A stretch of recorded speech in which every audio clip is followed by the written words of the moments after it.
Saber viver, lições de uma longa vida. Pompeu Lustosa de Aquino Cantarelli.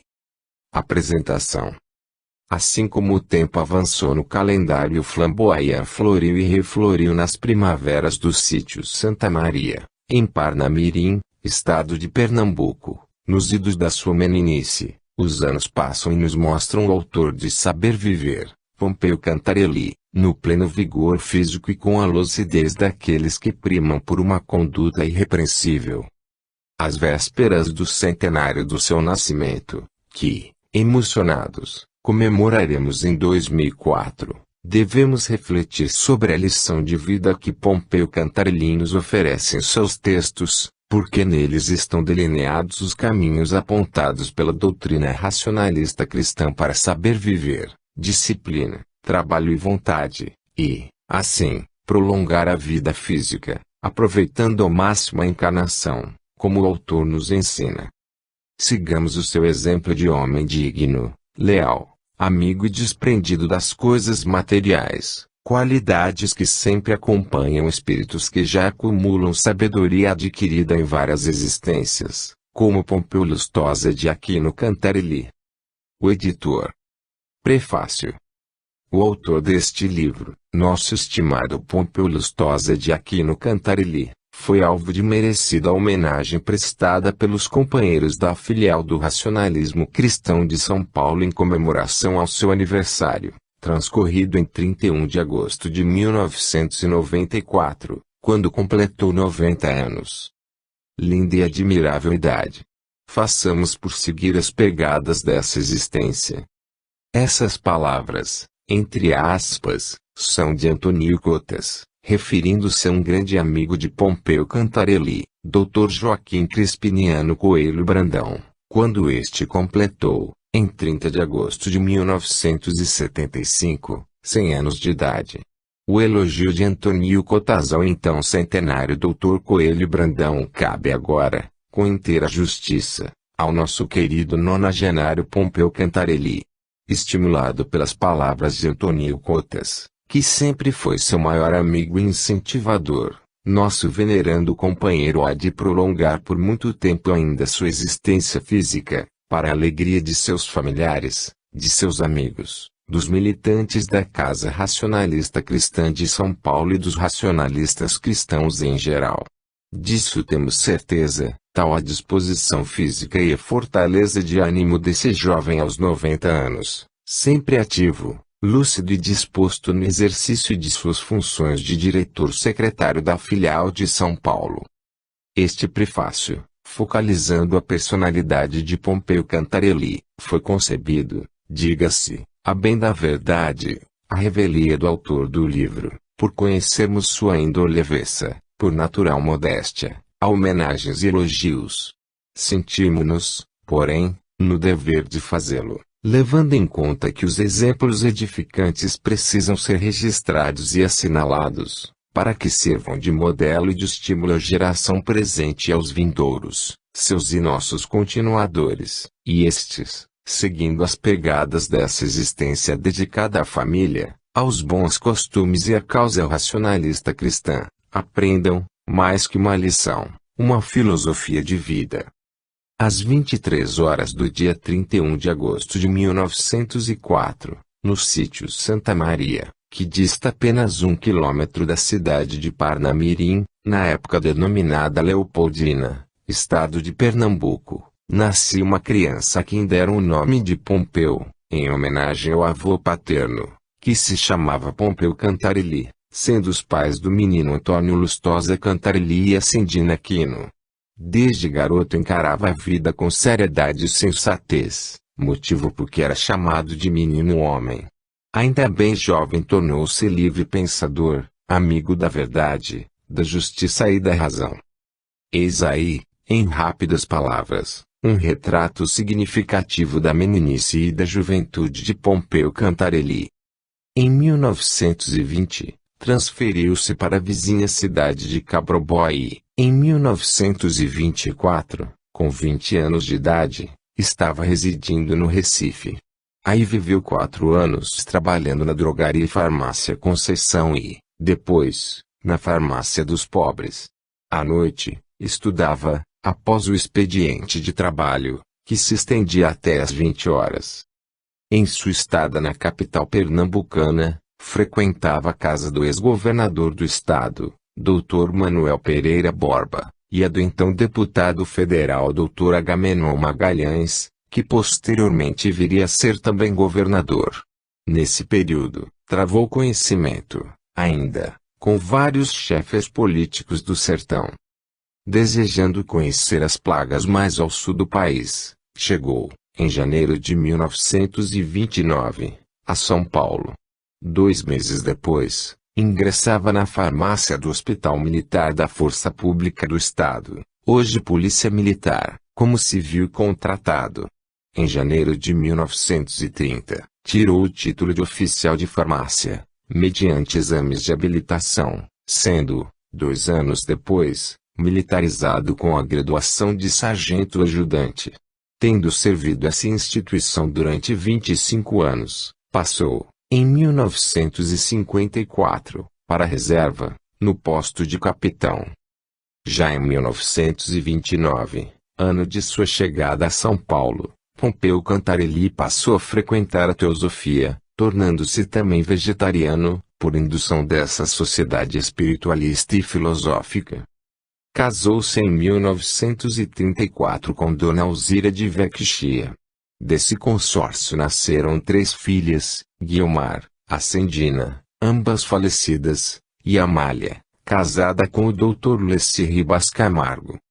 Em 1937, conheceu o racionalismo cristão, desligando-se, consequentemente, da Sociedade Teosófica e passando a frequentar as sessões públicas de limpeza psíquica da Casa Racionalista Cristã de São Paulo, que na época funcionava na Rua Francisca Júlia, Alto de Santana. Em 1954, aposentado na Polícia Militar, pôde inscrever-se como militante da doutrina, na filial de São Paulo. O ano de 1955 também marcou a vida do autor. Foi quando conheceu o presidente perpétuo do racionalismo cristão, Antônio do Nascimento Cotas, de quem se tornou amigo e pessoa de sua confiança. Conhecedor do racionalismo cristão há quase 60 anos e militante há mais de 40, Pompeu Cantarelli integrou-se de corpo e alma nessa doutrina. Uma vez inscrito na militância do racionalismo cristão, distinguiu-se sempre pela constância e pela assiduidade, comparecendo a sessões públicas de limpeza psíquica e a sessões particulares.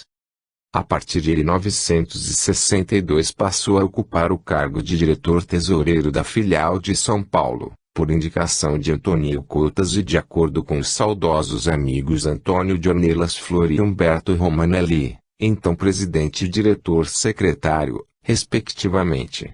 Caracterizou-se, no desempenho desse cargo, por sua austeridade e rigor na administração das finanças e do patrimônio do racionalismo cristão. Com a desencarnação imprevista do inesquecível amigo Humberto Romanelli, em 1982, assumiu as funções de diretor-secretário, também por indicação de Antônio Cotas. Quando ainda diretor-tesoureiro, chegou a acumular as atividades de diretor-procurador e encarregado de salão, nas sessões públicas de limpeza psíquica. Acrescente-se que, desde a época em que conheceu Antônio Cotas, este passou a convidar Pompeu Cantarelli para auxiliá-lo nas inaugurações de casas racionalistas cristãs em várias partes do Brasil, nomeando-o também repórter e representante do jornal A Razão nessas solenidades inaugurativas. Como jornalista, tornou-se assíduo colaborador desse órgão de comunicação da doutrina, constituindo muitas das colaborações boa parte do conteúdo deste livro. Pompeu Cantarelli e Humberto Romanelli foram 2 dos diretores da filial de São Paulo de mais destacada atuação com que pôde contar o presidente Antônio Flor, principalmente na construção da monumental sede própria do racionalismo cristão em São Paulo. Foi, como se sabe, uma etapa de grandes lutas e sofrimento. Mas que, afinal, valeram a pena, depois culminaram com o pleno sucesso do empreendimento, concretizado na inesquecível festa da inauguração do edifício, em 25 de novembro de 1973, presidida por Antônio Cotas. Em sua vida relacionada com a doutrina, uma das maiores alegrias de Pompeu Cantarelli, segundo ele, foi ter merecido a inteira confiança e amizade de Antônio Cotas, e disso o presidente perpétuo deu provas cabais durante a construção do novo edifício sede do racionalismo cristão no bairro de Santana da capital paulista. O autor lembra com saudade as inaugurações de casas racionalistas cristãs. Antônio Cotas lhe escrevia, então, dizendo: "Você está convocado, em nome da casa-chefe, para ir a tal lugar, a fim de fazer a reportagem para o jornal A Razão e organizar a cerimônia inaugurativa. Tenho em meu arquivo inúmeras cartas que me enviou o presidente Cotas, e as guardo como num relicário do grande homem que consolidou o racionalismo cristão", confidencia Pompeu Cantarelli. É também com saudade que o autor evoca as figuras de Antônio Flor e Humberto Romanelli, pela grande amizade e o ótimo relacionamento que sempre houve entre eles. Antônio Flor costumava dizer que Humberto e Pompeu eram os seus braços na filial de São Paulo. Mas nunca falava quem era o braço direito. Na qualidade de amigos de Pompeu Cantarelli, os companheiros das filiais de Santana e do Butantã, na capital paulista, tomaram a iniciativa de reunir neste livro sua produção literária esparsa em artigos no jornal A Razão e, mais recentemente, na revista Razão, de Portugal. Sua produção não se limita apenas ao jornalismo. Há diversos trabalhos do autor fazendo parte de livros editados pelo racionalismo cristão. Além do mais, Pompeu Cantarelli, como é do conhecimento de muitos, é também poeta de generosa inspiração. Tendo em conta a excelência dos seus escritos, versando variados assuntos, de cunho moral, educativo e cultural, achamos que deveríamos dar a esses trabalhos uma difusão mais ampla, com a publicação da presente obra, consignando nesta iniciativa a homenagem afetiva e sincera dos seus amigos e admiradores. Homem de cultura e brilhantes dotes de inteligência, teve o nosso Pompeu Cantarelli a ventura de privar da amizade do príncipe dos poetas brasileiros, Guilherme de Almeida, conhecido e amado por paulistas e tantos brasileiros mais, pela simpatia irradiante de sua personalidade e pelo incomparável lirismo que sua alma de artista deixou extravasar em sua obra poética.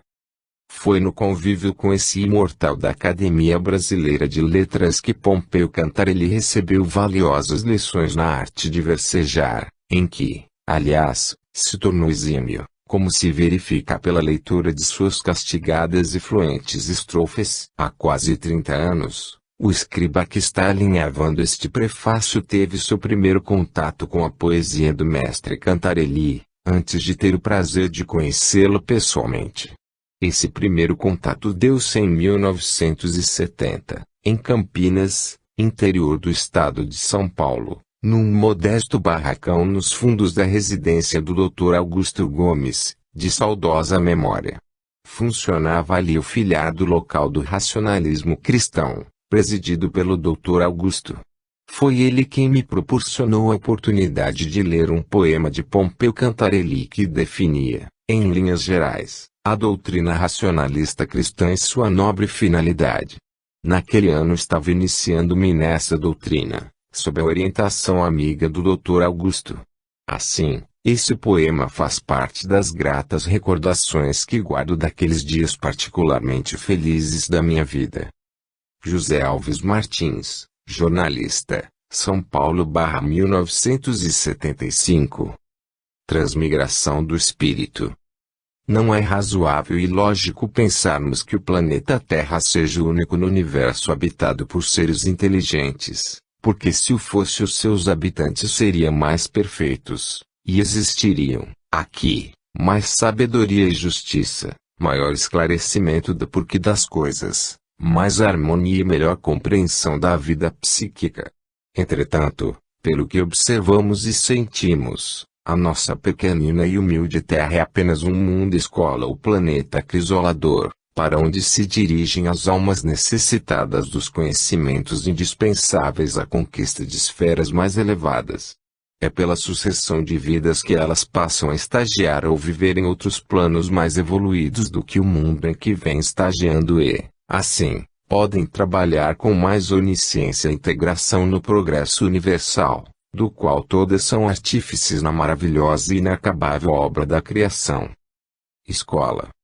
Os habitantes dos inumeráveis mundos das incontáveis galáxias, que se movimentam no infinito, terão, naturalmente, corpos apropriados à atmosfera e ao estado evolutivo de cada planeta. O mundo Terra não é o alfa nem o ômega da nossa existência real, ele nos serve apenas de escola, para que, pelo saber, pelos sofrimentos morais, pelas dores físicas e pelo esforço próprio, possamos voltar à vida extraterrena com o cabedal que conquistamos com grandes lutas. A pluralidade das existências é uma lei incontestável, de acordo com a história e a própria ciência, que nos vem mostrando experimentalmente essa realidade. Platão denominou-a de metensomatose, e outros filósofos espiritualistas, de metempsicose, palingenesia, transmigração ou simplesmente de reencarnação dos espíritos. A reencarnação é apenas um desdobramento da nossa vida psíquica aqui na Terra, em sucessivas mudanças de corpos carnais, que são simples veículos das nossas almas na trajetória evolutiva que encetamos para resgatar faltas. Assim, adquirimos condições de ascender a outros planos mais elevados e diáfanos na escala da espiritualidade universal. Porque ninguém o conseguirá sem primeiro lutar, sofrer, sentir a vida na sua complexidade e lapidar as suas imperfeições. Imparcialidade e justiça. A doutrina reencarnacionista nos demonstra racionalmente como se processa com equanimidade e justiça o envolver do espírito. As reencarnações enrijecem nossa personalidade e nos dão ensejo, pelo livre-arbítrio, de agirmos com plena liberdade na tessitura dos nossos atos e na efetivação dos nossos desejos. Com efeito, é pelos renascimentos que corrigimos as nossas faltas presentes e passadas e aperfeiçoamos nossa maneira de pensar e agir, dissipando do nosso eu a materialidade que obscurece. A reencarnação é a lei da justiça e do amor, porque proporciona a todos os seres, sem discriminação, as mesmas oportunidades, as mesmas vantagens e o mesmo roteiro na senda da evolução. Perante essa lei não há privilegiados, não há protegidos nem predestinados, todos enfrentam lutas, sofrimentos, experiências, aprendizagens e alcançam o discernimento do que sentimos, vemos e observamos na escala da vida terrenal, cujos ensinamentos adquiridos e postos em ação nos elevam a categorias superiores na escala evolutiva. Assim, de encarnação em encarnação, de mundo em mundo, de esfera em esfera, vamos ascendendo para o grande foco, nossa fonte de origem. A teoria da criação da alma para uma só existência humana demonstraria não haver justiça e bondade por parte do Criador, tendo em vista existirem criaturas dotadas de grande inteligência, de vivacidade, de alegria, que gozam relativo bem-estar, ao passo que outras são infelizes, imponderadas, impertinentes, materialistas e revoltadas com a própria vida. Ora, como o planeta Terra é um mundo depurador, vemos nos renascimentos o cadinho que purifica e dá igualdade a todas as almas, dentro dos fatores tempo, oportunidade e esforço próprio.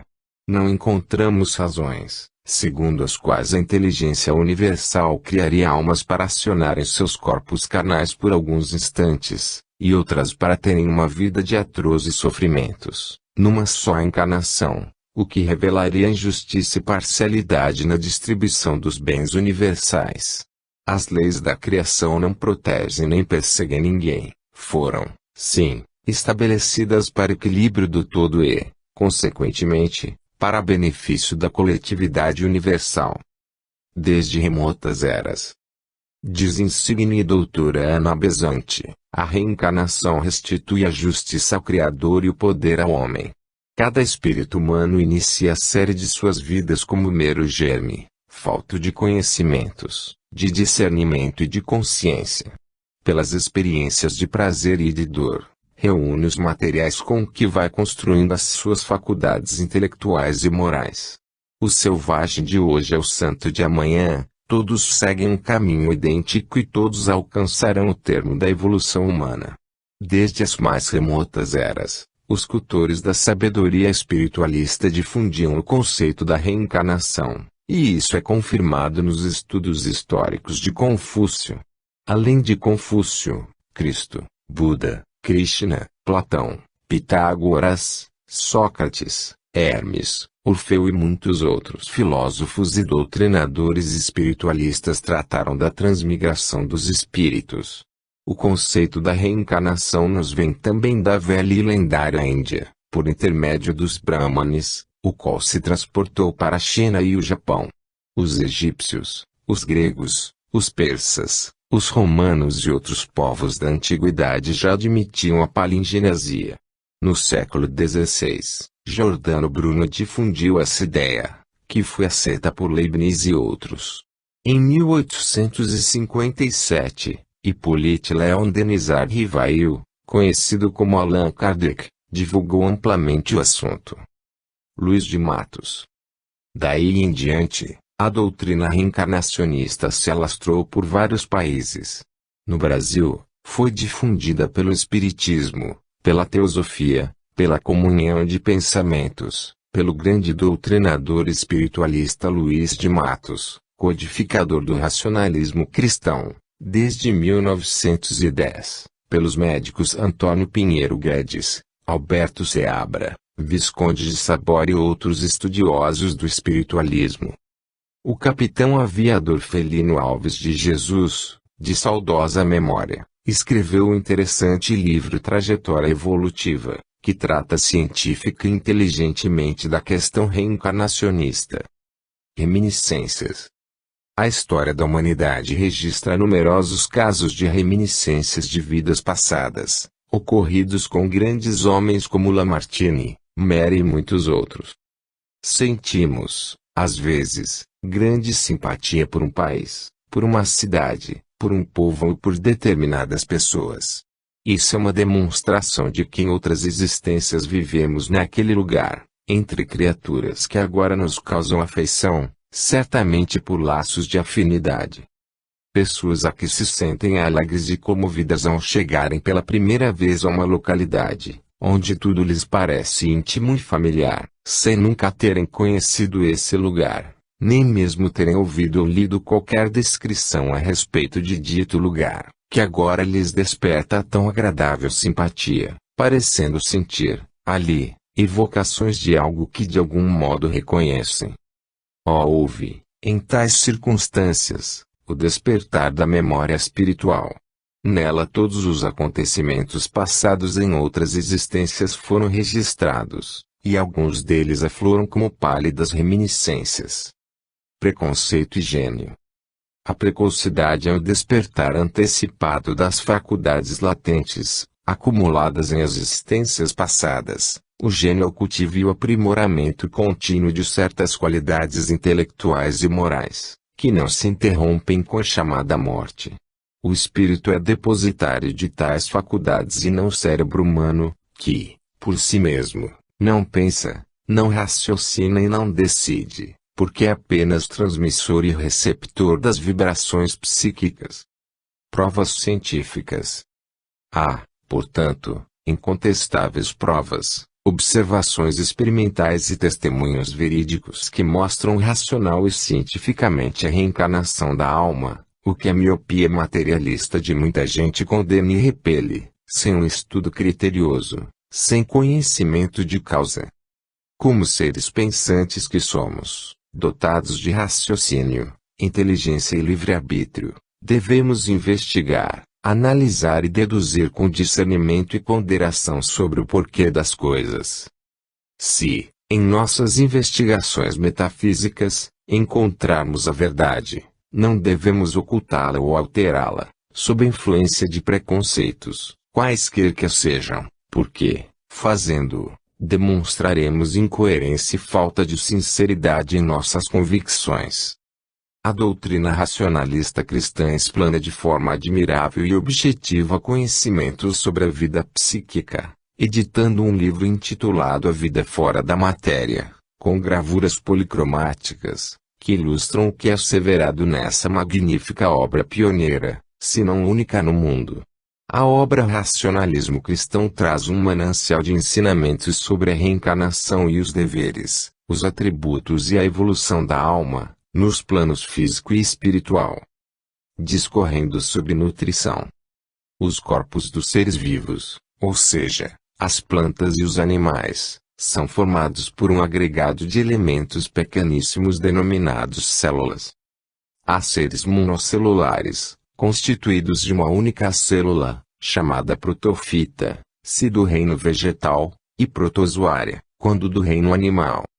Os seres compostos de muitas células são chamados metafitas, se pertencem ao reino vegetal, e metazoários, se do reino animal. O homem, como metazoário que é, tem o corpo formado por aproximadamente 100 quatrilhões de células, as quais se reduzem a 4 propriedades biológicas: nutrição, reprodução, sensibilidade e movimento. É pela nutrição que as células retiram do meio exterior os alimentos, como oxigênio, água, substâncias minerais, proteínas, substâncias orgânicas, vitaminas, etc. Introduzidos os alimentos no seu meio, as células os transformam em protoplasma, a fim de que lhes seja possível não só reparar as próprias perdas como ainda crescer ou reproduzir-se e, por outro lado, pelo trabalho das células, surgem no seu interior, por decomposição do protoplasma, substâncias nocivas que devem ser eliminadas, para a conservação da vida orgânica. Há, pois, na nutrição ou no metabolismo celular 2 períodos, uma construtivo ou anabólico, em que célula absorve e assimila os alimentos, e outro, destrutivo ou catabólico, em que no seu meio se formam produtos diferentes de desassimilação. Seleção de alimentos. As células nascem sempre uma da outra, sua reprodução se dá por vários processos biodinâmicos. Os 100 quatrilhões de células que se calcula existirem no organismo humano formam certos grupos em que os elementos, além de semelhantes entre si, se congregam para o desempenho de funções específicas. Por aí se vê a importância das células na formação do nosso corpo, razão por que devemos alimentá-lo de maneira que o metabolismo, que é fenômeno que conduz à assimilação e à desassimilação das substâncias de que necessitamos para viver, se processe normalmente, sem o acúmulo excessivo das substâncias tóxicas que venham perturbar o trabalho metabólico do organismo na sua luta constante contra os vírus patogênicos e contra as toxinas, para sua natural sobrevivência. E para evitarmos a formação de acúmulo de segregações nocivas e a criação de bactérias venenosas é que se torna indispensável a seleção de alimentos sádios, puros, naturais, para fornecerem às nossas células os elementos mais adequados para manter-nos fortes, saudáveis, em boa forma física e até mesmo psíquica. Médicos, cientistas e nutricionistas pesquisam sobre a ciência da nutrição, por ser a que nos leva à longevidade e a um viver saudável e alegre. A nutrição é hoje uma ciência que se preocupa com a saúde pública, havendo cursos de nutricionista e dietista, de nível superior, para adoção de dietas e cardápios que proporcionem aos escolares, enfermos e trabalhadores uma alimentação capaz de produzir as calorias de que cada indivíduo necessita para levar uma vida normalmente capacitada, a fim de vencer os seus grandes embates. Hipócrates. Já os antigos gregos se preocupavam com a dieta como fator eficiente e preponderante na terapêutica da boa saúde. Hipócrates, considerado o pai da medicina, aprendeu com seu mestre, Heródico, a confiar mais na alimentação racional, nos exercícios físicos e na higiene corporal e mental que nas drogas. Dizem alguns cientistas que o envelhecimento precoce depende do estado das nossas glândulas, Afirma, porém, o grande bacteriologista Metchnikoff que o nosso corpo envelhece prematuramente em virtude da ação tóxica de bacilos provenientes da decomposição dos alimentos nos intestinos e acha que o melhor tratamento seria combater os bacilos tóxicos do cólon ou intestino grosso com bacilos benéficos contidos no leite acidificado, na coalhada ou no iogurte, como a asepsia e conservação da flora intestinal. Seja através dos hormônios segregados pelas nossas glândulas ou pela intoxicação através dos intestinos, o fato é que esse desequilíbrio endocrínico ou putrefação intestinal depende da alimentação que ingerimos, salvo casos de anomalias congênitas. Viver sádio. A nossa alimentação deve conter substâncias minerais, tais como o sódio, o potássio, o cloro, o fósforo, o ferro e outros.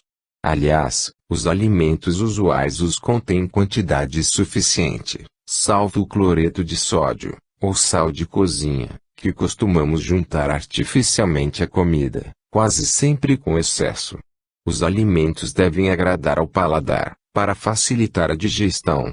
Devemos sentar-nos à mesa para tomar as refeições sem cansaço, sem nervosismo e livres de preocupações, porque, se fixarmos o pensamento em algo que nos inquieta, naturalmente isso vai perturbar a digestão, ocasionando malefícios à nossa saúde pela alteração dos fenômenos químicos e mecânicos que promovem essa digestão.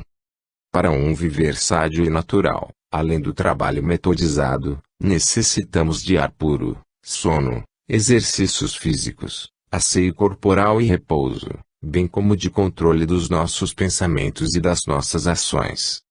As moléstias que afligem a humanidade não são mais do que efeitos do seu erro de viver em desacordo com o que a natureza estabelece para a harmonia do todo e da beleza universal. Afinidade e evolução dos seres. Ó homem, por que roubas, desnecessariamente, a vida dos seres, teus irmãos em essência espiritual?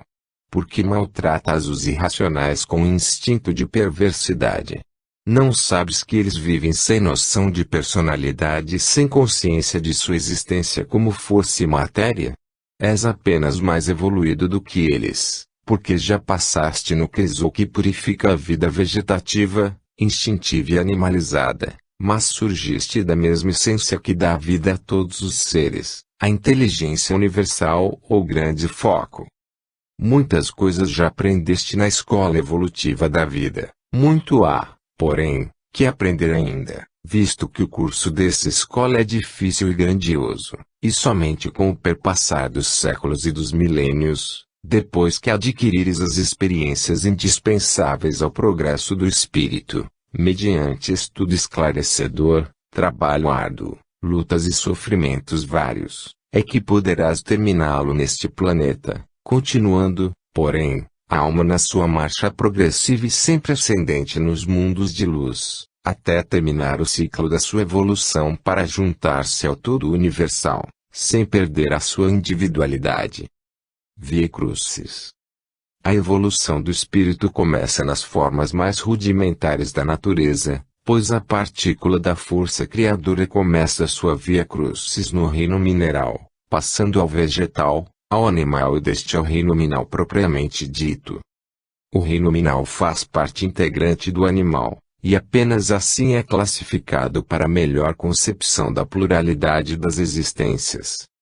Ó homem orgulhoso, ignorante e ainda cruel, vê que dentro da criação todos os seres são irmãos, porque fazem parte da mesma essência e percorrem a mesma senda, corporificando as mesmas formas da matéria. E a diferença que há entre ti e o animal que não raciocina simplesmente porque enveredaste primeiro no caminho da evolução, tornando-te humano, porém, tu e ele, e tudo que tem vida provém da mesma força universal, e voltam para ela cheios de luz e progresso. Árvore genealógica.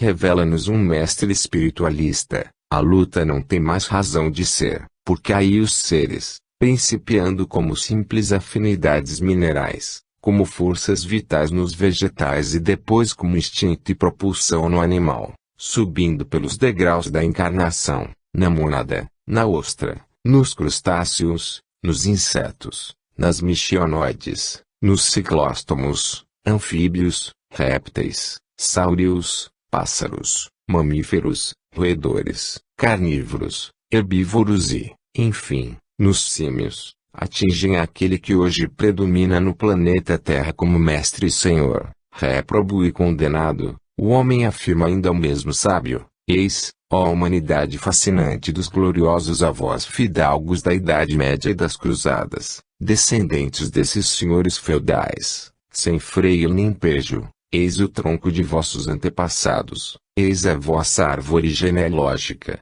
o símio ignorante e bruto saltitando nas formidáveis florestas da época quaternária. Tu te envaideces e te orgulhas, ó homem, do teu fragilíssimo saber, da tua ciência oficializada e das grandezas materiais deste mundo, mas o que há na terra de grandioso e belo é apenas um pálido reflexo do que há no além superior. São Paulo, janeiro/1942. Preconceitos. Quando buscamos fatos na história antiga da humanidade, verificamos quão intolerantes e preconceituosos eram os homens. Ao folhearmos a história dos nossos dias, verificamos, também, que os preconceitos de raça, crença e nacionalidade ainda existem, aliás em estado bem arraigado, mesmo entre povos que se dizem civilizados. Um observador espiritualista, ao descortinar a marcha evolutiva da coletividade humana, vê que algo progredimos e que muito teremos ainda de progredir no caminho da evolução. Muitos dos nossos costumes antigos e modernos, que julgamos bons e virtuosos, poderão ser considerados obscuros e irracionais pelas gerações futuras. A ignorância é a privação da verdade e da razão das coisas. Enquanto formos ignorantes do nosso papel no teatro da vida universal, não poderemos discernir o falso do verdadeiro. Muitos se julgam sabedores dos assuntos transcendentais da vida, mas poucos são os que realmente chegaram a entendê-los. São Paulo, fevereiro/1940. Exemplos do passado.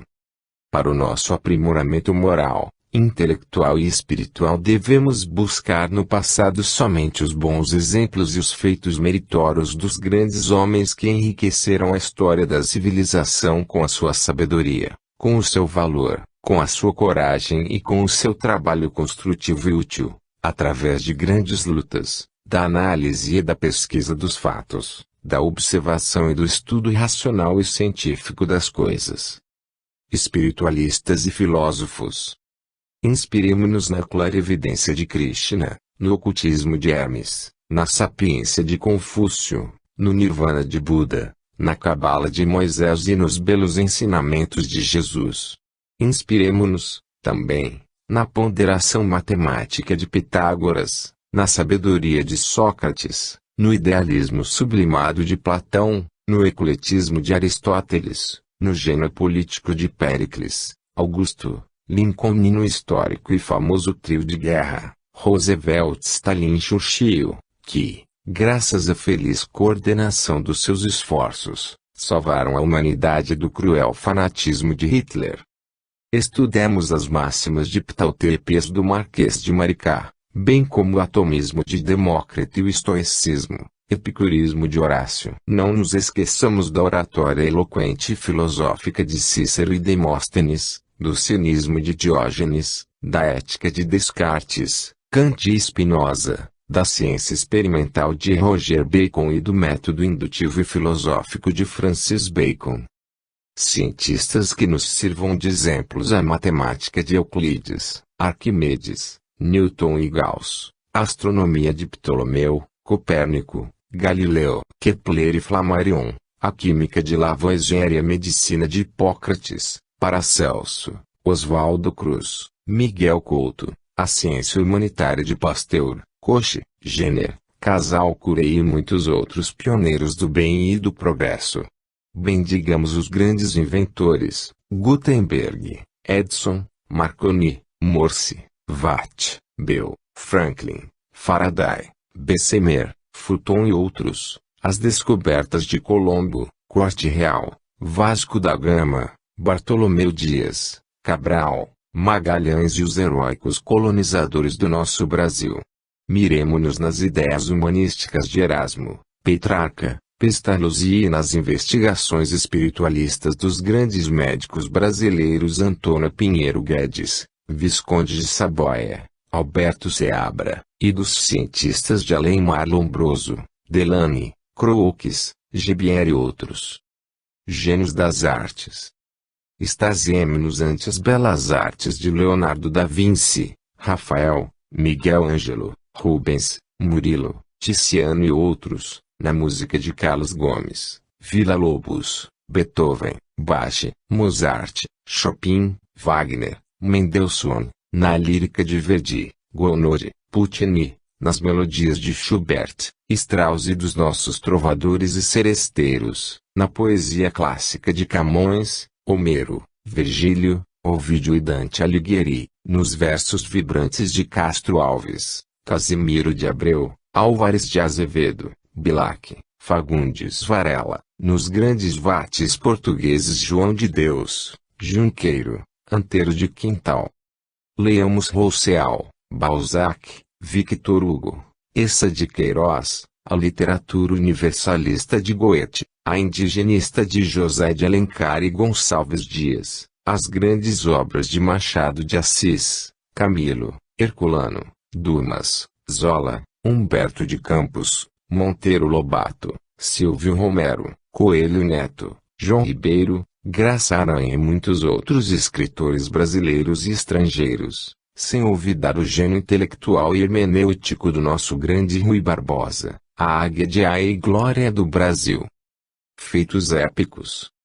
Que nos sirvam de exemplos feitos épicos de Alexandre, Júlio César, Pompeu, Aníbal, Bonaparte, Nuno Álvares Pereira, Bolívar, São Martim, Juarez, Washington, bem como o militarismo pacifista de Caxias, o patrono do nosso exército, e o heroísmo de Osório, Malete, Tibúrcio, dos Mena Barreto, Andrade Neves, Câmara, Sampaio, Viligrã Cabrita, Antônio João, Uguia Lopes, Camisão, Tamandaré, Marcílio Dias, e tantos outros bravos e heróis que defenderam a nossa pátria, como fizeram os nossos pracinhas nos campos de batalha da Europa, em que as armas do Brasil foram empunhadas para a desafronta dos nossos brios e pelo nosso amor à justiça, à liberdade e ao direito dos povos. Que também nos sirvam de exemplos lutas épicas dos bandeirantes paulistas para alargarem as fronteiras da pátria e as dos heróis pernambucanos que expulsaram o invasor holandês, simbolizados nos brancos Vidal de Negreiros, João Fernandes Vieira e Barreto de Menezes, nos índios de Camarão e nos negros de Henrique Dias, cujas raças formam a nossa nacionalidade. Que os povos agradeçam o espantoso progresso da aeronáutica ao nosso Patrício Alberto Santos Dumont, o verdadeiro pai da aviação, sem esquecermos, porém, um dos seus precursores, Bartolomeu de Gusmão, também brasileiro. Defesa das boas causas. Pensemos na grande celebridade do padre Antônio Vieira, considerado o maior orador do seu tempo, cujo verbo iluminado estava sempre na defesa das boas causas, na coragem de Feijó e na abnegação dos padres Nóbrega e Anchieta, assistindo e protegendo os nossos silvícolas. Na diplomacia e na jurisprudência temos os salutares exemplos de Joaquim Nabuco, Barão do Rio Branco, Oliveira Lima, Pedro Lessa, Tobias Barreto e Clóvis Bevilacqua, por exemplo. Vemos no civismo de José do Patrocínio, Luiz Gama, Quintino Bocaiúva e de seus vários companheiros de abolicionismo uma luta gloriosa que acabou com a escravatura no Brasil, que era, desgraçadamente, um ultraje à espécie humana e os nossos foros de gente civilizada e cristã. Vemos também na magnitude de D. Pedro II e de sua dileta filha Princesa Isabel, cognominada Redentora, o seu grande amor à pátria e à humanidade, libertando os nossos irmãos de raça negra. Façamos justiça ao arrebatamento patriótico de D. Pedro I, que, aconselhado pela sua própria esposa D. Leopoldina, nossa primeira imperatriz, e pelo grande patriarca José Bonifácio, apressou a nossa independência política, com o seu famoso grito independência ou morte. E não nos esqueçamos dos bons serviços prestados ao Brasil por D. João VI, que nos deu a emancipação econômica com a abertura dos portos ao comércio internacional. Exemplos para nossos governantes. Louvemos o idealismo republicano de Benjamin Constant, Quintino Bocaiúva, Prudente de Moraes e dos seus companheiros de ideal, levando o respeitável Marechal Deodoro da Fonseca a proclamar a República. Que sirva de exemplo aos nossos governantes de hoje a probidade e austeridade administrativa de Campos Salles, Mariano Peixoto, João Pessoa, Manuel Borba e outros que governaram com honestidade, saindo do governo mais pobres do que eram antes, em virtude de colocarem acima dos seus interesses particulares os negócios públicos e a guarda do patrimônio da nação ou do Estado. É indispensável que cada brasileiro leia Os Sertões, de Euclides da Cunha, e A Retirada da Laguna, do Visconde de Itaunay, para inteirar-se melhor do estado social de nossa gente. Lembremo-nos, enternecidos, das grandes personalidades que subiram ao patíbulo ou foram martirizadas pelo crime de lutarem pela verdade e pela liberdade de suas pátrias, tais como Giordano Bruno, a iluminada Joana d'Arc, os nossos inesquecíveis e grandes Patrícios Tiradentes, Frei Caneca e outros. Atualmente, quando a palavra empenhada pouco vale, convém evocarmos os exemplos de um Egas Muniz ou de um Estóquio de Saint-Péray, oferecendo a própria vida para honrar os compromissos assumidos. Grandes mulheres. Não nos esqueçamos de salientar, aqui, o heroísmo e a grandeza da alma da mulher brasileira simbolizados em Anita Garibaldi, Maria Quitéria, Ana Nery, entre outras, cujos feitos muito enobrecem a nossa história. Há uma individualidade feminina que merece ser citada como exemplo de renúncia e estoicismo, Maria de Magdala ou Maria Madalena, que, pelo seu arrependimento sincero, pela sua coragem invulgar e pela sua abnegação para com Jesus, se tornou, entre os que o seguiam, a maior personalidade, visto que, enquanto os discípulos do grande mestre o abandonaram no momento da sua crucificação, Madalena permaneceu ao seu lado até os últimos instantes de sua vida física.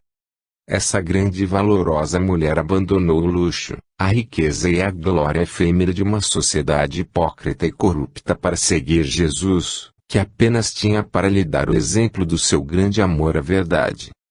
Realizou-se, infelizmente, a previsão da grande Madalena, de que em nome de Jesus, o homem que se sacrificou pela verdade, seriam cometidos muitos crimes, que seus sábios ensinamentos seriam completamente desvirtuados, no correr dos séculos, pela malícia de uns e ignorância de outros. Jesus e o racionalismo cristão. Para que fossem restaurados os primitivos e verdadeiros ensinamentos de Jesus, surgiu o racionalismo cristão, em 1910, na cidade de Santos, estado de São Paulo, que foi codificado e explanado por Luís de Matos e Luís Alves Tomás, cujos princípios sintetizam a moral de todas as ciências psíquicas e filosóficas, a verdade, como doutrina reformadora dos nossos costumes e esclarecedora da vida espiritual e do porquê das coisas. O racionalismo cristão está incumbido pelas forças astrais superiores a prosseguir, vitoriosamente, a reforma dos hábitos e costumes humanos iniciada por Jesus, esclarecendo as criaturas sobre seu verdadeiro papel como força e matéria, no âmbito da vida universal. Solidariedade e integração. Cooperemos no trabalho construtivo e útil do operário, do trabalhador rural, do artífice, do dirigente, do comerciante, do intelectual, porque o serviço de uns completa a tarefa de outros, vista que o homem, isoladamente, nada pode fazer e para viver precisa do entrosamento das ideias, da cooperação e dos conhecimentos dos seus semelhantes, pois tudo lhe vem de fora pela intuição, assimilação e permuta. Até mesmo biologicamente não podemos viver em estado de isolamento, porque há constantes trocas dos elementos que constituem o corpo físico, para a conservação da vida. O ar que respiramos agora já foi muitas vezes respirado por outros seres viventes. A alimentação que ingerimos se compõe dos corpos simples da natureza, que vão alimentar as nossas células orgânicas. A água com que nos deleitamos é um composto binário de hidrogênio e oxigênio, os quais antes de se combinarem já haviam beneficiado outros seres. Só a realidade espiritual nos pertence, individualmente, aqui na Terra, visto que o espírito está fora das leis da física e da química, que combinam, transformam ou isolam os elementos simples da natureza. A alma é força, luz, inteligência. Nosso corpo físico se desagrega, voltando cada elemento que compõe sua fonte de origem, a matéria. O espírito ascende ao Criador, de onde partiu para acionar o seu progresso e o dos inumeráveis mundos em evolução. Após sucessivas reencarnações e através das diversas categorias evolutivas, que vai galgando por meio da luta, do sofrimento, do trabalho e do saber, alcança a perfeição, confundindo-se com o todo, sem perder a sua individualidade, no trabalho eterno e maravilhoso do universo. São Paulo, maio/1954.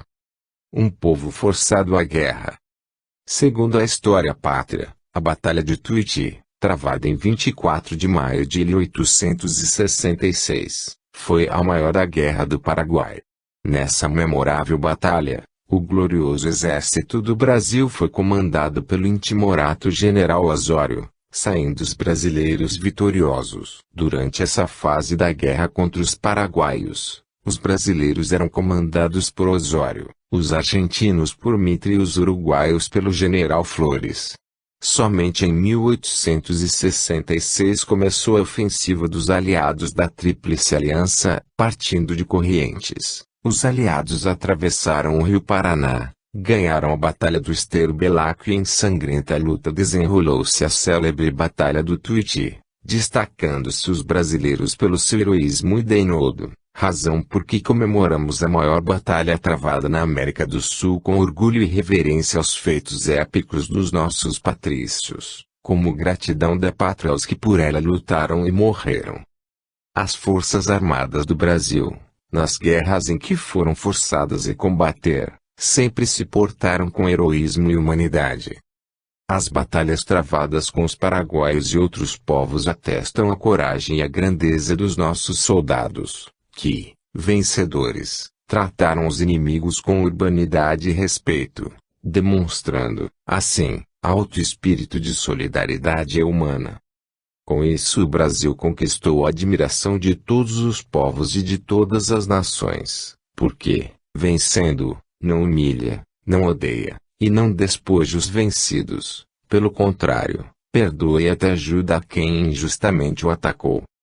Criança, ama com fervor esta terra brasileira, cujo povo é patriótico e valente quando ferido nos seus brios, na sua soberania, na sua liberdade, e quando vê o solo pátrio desrespeitado. Não conquistamos, pela força, terra de outros povos, porém preservamos nosso território nacional.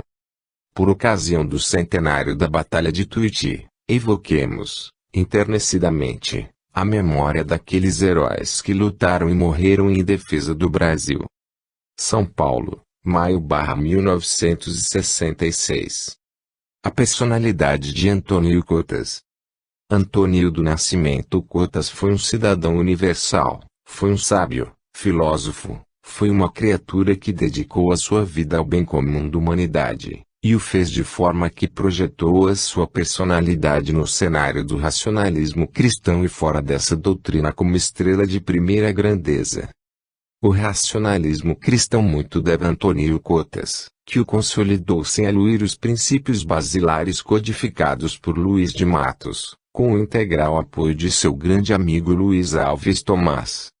As modificações que foram introduzidas na doutrina partiram do astral superior, por meio da casa-chefe, que é o único órgão competente para introduzir quaisquer alterações nos trabalhos disciplinares.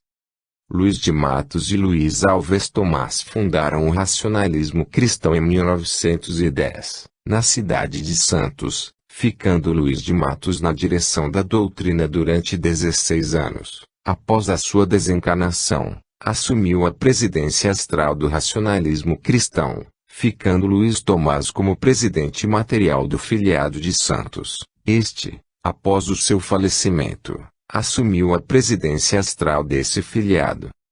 Antônio Cotas ficou na presidência material do racionalismo cristão durante 57 anos e, após sua desencarnação, assumiu a presidência astral da doutrina, com a ascensão de Luiz de Matos a outras esferas mais evoluídas.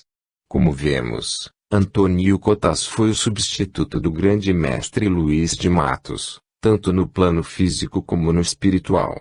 Ninguém, em sã consciência, pode criticar Antônio Cotas, em virtude dos seus altos méritos e da sabedoria com que agiu, sempre dentro do bom senso e da ponderação, com lucidez mental e com superioridade. Eis uma pequena súmula da vida grandiosa de Antônio do Nascimento Cotas. Fizemos este breve relato, porque alguns companheiros novos não conhecem bem a vida do atual presidente astral do racionalismo cristão. Rio de Janeiro. Formosa metrópole, és, segundo dizem os turistas, dentre as cidades do mundo, a mais bela e encantadora. Ó linda ex-capital do Brasil, és uma das mais belas maravilhas da terra e uma das obras mais perfeitas da natureza. Da tua Bahia, de extraordinária beleza, e dos píncaros verdejantes dos teus morros descortina-se um panorama que extasia e arrebata o visitante. Ítalo Balbo, general aviador italiano, referindo-se ao teu céu e ao teu sol, disse: Cielo d'oro. E la parola. Il sole, il più bel sole del mondo. Rio, ver-te saber admirar a tua beleza incomparável é ficar-se pensando que no teu solo existiu o imaginário paraíso bíblico. Também possuis belezas artificiais, que se confundem com as naturais, pois os teus habitantes procuraram dignificar a grande obra do Criador, tornando-te cada vez mais linda. Espiritualmente, também possuis indescritíveis belezas, porque as forças astrais superiores, atraídas pelas correntes mentais organizadas aí, na sede mundial do racionalismo cristão, espargem refulgentes, cambiantes e policrômicas luzes na tua atmosfera, para torná-la diáfana, em benefício dos habitantes do planeta Terra. São Paulo, maio/1961. Palestra na Associação Antialcoólica de São Paulo.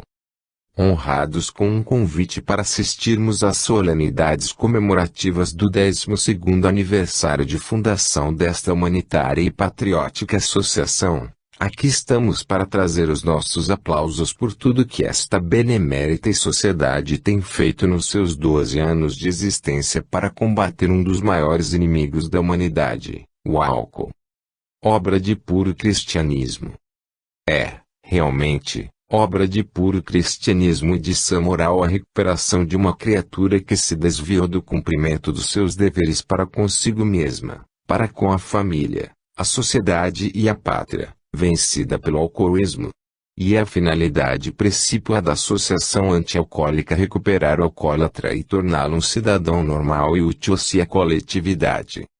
Vivemos numa época em que os vícios se propagam de uma forma alarmante e avassaladora, o que está causando grandes preocupações às pessoas ponderadas e de bom senso. Assim, muito nos alegra ver homens que já sofreram as consequências maléficas do utilismo alçarem, hoje, uma bandeira de combate e de esclarecimento contra o alcoolismo, cujos resultados têm restabelecido muitos lares e trazido inúmeras criaturas ao seio da família e ao trabalho. Os componentes da Associação Antialcoólica, que já sentiram no próprio organismo os efeitos danosos do alcoolismo, estão, portanto, bem credenciados para dizer aos que ainda se embriagam o que lhe reserva o futuro, se não se libertarem do álcool quanto antes. Nunca é tarde. Nunca é tarde para o homem aprender as boas lições da vida, corrigir os seus defeitos e dominar os seus vícios. Muito feliz aquele que consegue fazê-lo, mesmo que já esteja em idade bem avançada, porque assim não terá grande tristeza de terminar os seus dias como um vencido, inútil e algoz de si próprio. Senhores da Associação Antialcoólica, a pátria e a sociedade vos serão agradecidas pela vossa nobilitante